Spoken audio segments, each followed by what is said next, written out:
രാജ്യം പൊതു തെരഞ്ഞെടുപ്പിലേക്കുള്ള ആദ്യത്തെ പടിയിലേക്ക് കടക്കുകയാണ്. തെരഞ്ഞെടുപ്പ് തീയതികൾ ഇന്നാണ് പ്രഖ്യാപിക്കുക. വൈകിട്ട് 3 മണിക്കാണ് തെരഞ്ഞെടുപ്പ് കമ്മീഷൻ വാർത്താ സമ്മേളനം നടത്തുക. അതേസമയം സർക്കാരിന്റെ നേട്ടങ്ങൾ അക്കമിട്ട് നിരത്തി വോട്ടർമാർക്ക് പ്രധാനമന്ത്രി തുറന്ന കത്ത് എഴുതി. വികസിത ഭാരതത്തിന് വേണ്ടി ഇനി സ്വീകരിക്കേണ്ട നടപടികൾ അറിയിക്കാൻ ആണ് നരേന്ദ്രമോദി വോട്ടർമാരോട് ആവശ്യപ്പെട്ടിരിക്കുന്നത്. പ്രിയപ്പെട്ട കുടുംബാംഗങ്ങളെ എന്ന് അഭിസംബോധന ചെയ്തുകൊണ്ടാണ് നരേന്ദ്രമോദിയുടെ കത്ത് തുടങ്ങുന്നത്.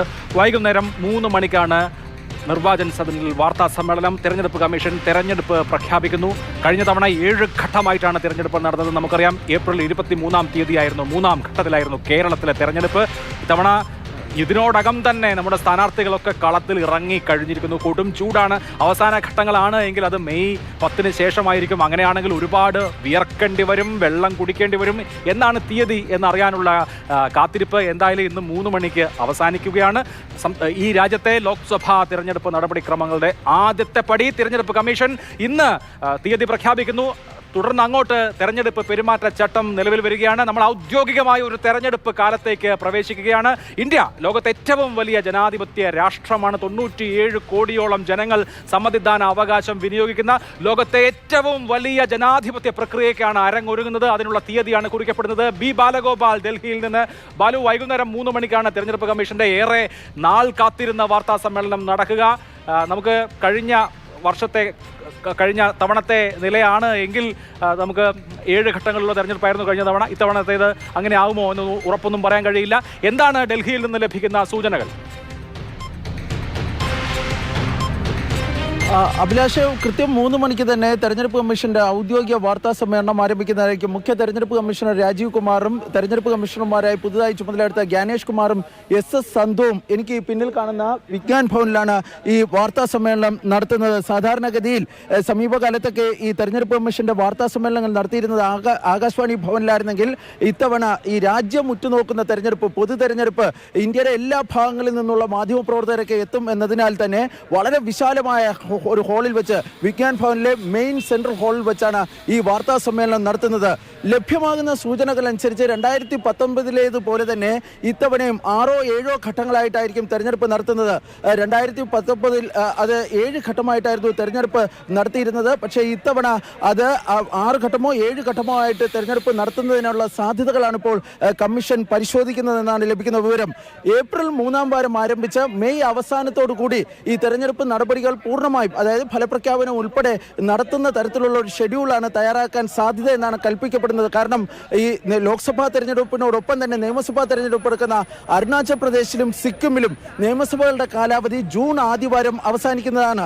അതുകൊണ്ട് തന്നെ മെയ് അവസാനം, മെയ് 3-ാം വാരമോ 4-ാം വാരമോ ഫലപ്രഖ്യാപനം നടത്തുന്ന തരത്തിലുള്ള ഒരു ക്രമീകരണമായിരിക്കും ഉണ്ടാകുക എന്നാണ് ലഭിക്കുന്ന വിവരം. കേരളത്തിൽ കഴിഞ്ഞ തവണ അഭിലാഷ് നേരത്തെ പറഞ്ഞതുപോലെ തന്നെ 3-ാം ഘട്ടത്തിൽ ഏപ്രിൽ 23-ലായിരുന്നു തെരഞ്ഞെടുപ്പ് നടന്നിരുന്നത്. ഇത്തവണയും അതിനുള്ള ഏതാണ്ട് 3-ാം ഘട്ടത്തിലോ 4-ാം ഘട്ടത്തിലോ ഒക്കെ തെരഞ്ഞെടുപ്പ് നടക്കുമെന്ന് ആണ് പൊതുവെ ഈ സർക്കാരും മറ്റും പ്രതീക്ഷിക്കുന്നത്. കാരണം ഈ ഉത്സവങ്ങൾ 1-ാം ഘട്ടത്തിലേക്കൊക്കെ ആണെങ്കിൽ വിഷു, ഈസ്റ്റർ തുടങ്ങിയ ഉത്സവങ്ങൾ കേരളത്തിലുണ്ട്. അവസാന ഘട്ടത്തിലേക്ക് പോവുകയാണെങ്കിൽ കാലാവസ്ഥ ഒരു വലിയ പ്രശ്നമാണ്. കാരണം വലിയ ചൂടൊക്കെ ഉണ്ട്. അതുകൊണ്ട് മെയ് ആദ്യമോ അല്ലെങ്കിൽ ഏപ്രിൽ അവസാനമോ തെരഞ്ഞെടുപ്പ് നടക്കുന്ന തരത്തിലുള്ള ഒരു ഷെഡ്യൂൾ, കേരളത്തിൽ നടക്കുന്ന തരത്തിലുള്ള ഒരു ഷെഡ്യൂളിനായിരിക്കും ഈ രൂപം നൽകുക എന്നാണ് ലഭിക്കുന്ന വിവരം. ഏറ്റവും പ്രധാനപ്പെട്ട കാര്യം ഈ നിയമസഭാ തെരഞ്ഞെടുപ്പുകൾ സംബന്ധിച്ചാണ്. ഈ ജമ്മു കാശ്മീരിലെ നിയമസഭാ തെരഞ്ഞെടുപ്പ് ഈ ലോക്സഭാ തെരഞ്ഞെടുപ്പിനോടൊപ്പം ഉണ്ടാകുമെന്നായിരുന്നു കരുതപ്പെട്ടിരുന്നത്. കഴിഞ്ഞ ആഴ്ച മുഖ്യ തെരഞ്ഞെടുപ്പ് കമ്മീഷണർ രാജീവ് കുമാർ ഈ ജമ്മു കാശ്മീർ സന്ദർശിച്ചിരുന്നു. പക്ഷേ ഈ സുരക്ഷാ വിന്യാസങ്ങളും മറ്റും കണക്കിലെടുക്കുമ്പോൾ അത് വലിയ ഈ 2 തെരഞ്ഞെടുപ്പുകൾ, ലോക്സഭാ തെരഞ്ഞെടുപ്പും നിയമസഭാ തെരഞ്ഞെടുപ്പും ജമ്മു കാശ്മീരിൽ ഒന്നിച്ച് നടത്തുന്നത് ഒരു ഫലപ്രദമാകില്ല എന്നൊരു വിലയിരുത്തൽ കമ്മീഷന്റെ ഇന്നലത്തെ സമ്പൂർണ്ണ യോഗത്തിൽ ഉണ്ടായി എന്നാണ് ലഭിക്കുന്ന വിവരം. അങ്ങനെയാണെങ്കിൽ ജമ്മു കാശ്മീർ നിയമസഭാ തെരഞ്ഞെടുപ്പ് സംബന്ധിച്ചുള്ള പ്രഖ്യാപനം വൈകാനാണ് സാധ്യത. അഭിലാഷ്, തീർച്ചയായും ബാലുവിടെ സൂചിപ്പിച്ചതുപോലെ ഉത്സവങ്ങൾ തുടങ്ങിയ കാര്യങ്ങൾ എടുക്കേണ്ടതുണ്ട്. കേരളത്തെ സംബന്ധിച്ച് കാലാവസ്ഥാ പ്രത്യേകതയും ശരിക്കും പറഞ്ഞാൽ നമ്മൾ ഈ ദിവസം സ്പെക്കുലേഷനിലേക്ക് പോകുന്നതിൽ വലിയ കാര്യമൊന്നുമില്ല. എന്നാൽ പോലും വിഷു കഴിഞ്ഞ്, അതായത് ഏപ്രിൽ 15 കഴിഞ്ഞ ഒരു ഡേറ്റ്, അതേസമയം തന്നെ ഇടവപ്പാതിയുടെ ബുദ്ധിമുട്ടുകൾ വരുന്നതിന് മുമ്പുള്ള ഒരു ഡേറ്റ് എന്നൊക്കെയുള്ള നിലയിൽ കണക്കാക്കിയാൽ ഏപ്രിൽ അവസാന വാരമോ പരമാവധി പോയാൽ മെയ് ആദ്യത്തെ ദിവസങ്ങളോ എന്ന് നമുക്ക് ഒരു അനുമാനത്തിലെത്താൻ കഴിയുമോ?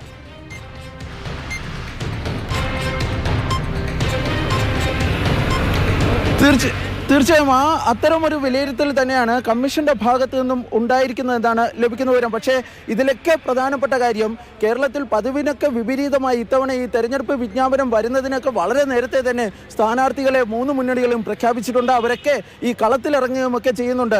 ഈ സാധാരണയൊക്കെ ഈ തെരഞ്ഞെടുപ്പ് വിജ്ഞാപനം വന്നതിന് ശേഷമാണ് വലിയ സജീവമായ ഈ പ്രചരണമൊക്കെ നടക്കുന്നത്.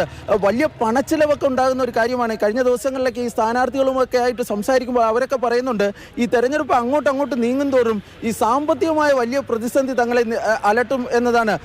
പ്രത്യേകിച്ച് കോൺഗ്രസിനൊക്കെ വലിയ ഫണ്ടിൻ്റെയൊക്കെ ബുദ്ധിമുട്ടുണ്ട്.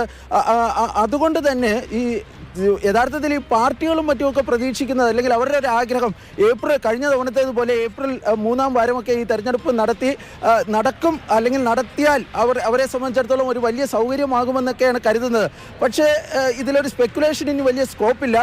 കമ്മീഷൻ ഇക്കാര്യത്തിൽ എന്ത് തീരുമാനം എടുത്തിട്ടുണ്ടോ എന്ന് അറിയാൻ ഇനി മണിക്കൂറുകൾ കൂടി കാത്തിരുന്നാൽ മതി. എന്തായാലും നമുക്ക് അല്പസമയം കൂടി കാത്തിരിക്കാം.